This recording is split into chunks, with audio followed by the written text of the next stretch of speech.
Again, everyone. So this is my presentation for the Student-Centered Multimedia Tools Creation tutorial. I've done this presentation before, but I'm going to do it again because this is my very favorite. I haven't found one yet that is as versatile and easy to use as Google Slides. Google Slides is my go-to almost for everything, and even my teaching partners are starting to get on board with doing this. So Google Slides, if you're a Google campus, most campuses are Google campuses or they're familiar with Google things. If you go to your Google and you go up here to this little apps button, you click that and you go down and you find your Google Slides and all that.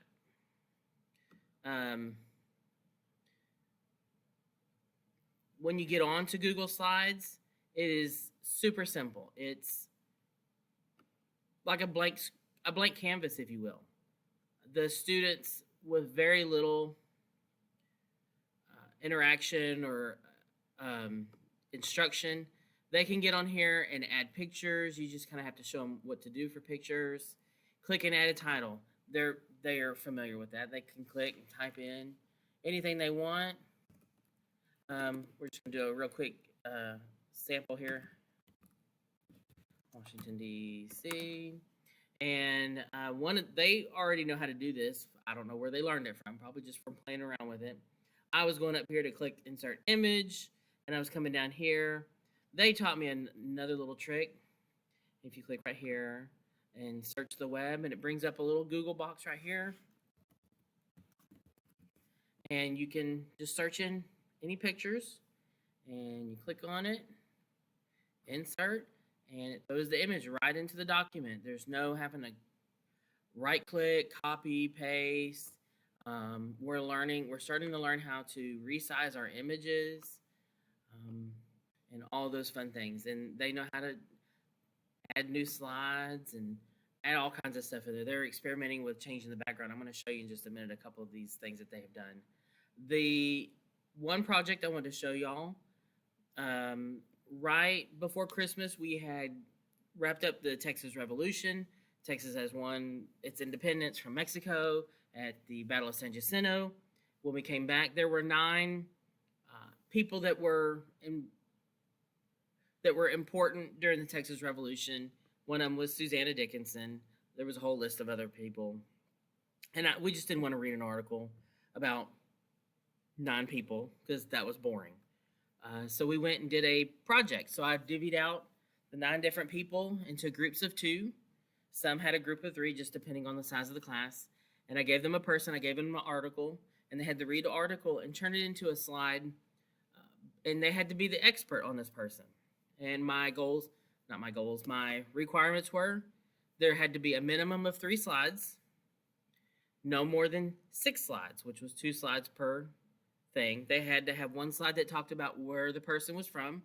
They had to have 1 slide where the person, why they were important to Texas Revolution, and the other slide is a pillar of excellence. So here at our school, we have our Wildcat Pillar of Excellence, and there's all kinds of different pillars like the Golden Rule and Perseverance and all these other kinds of things.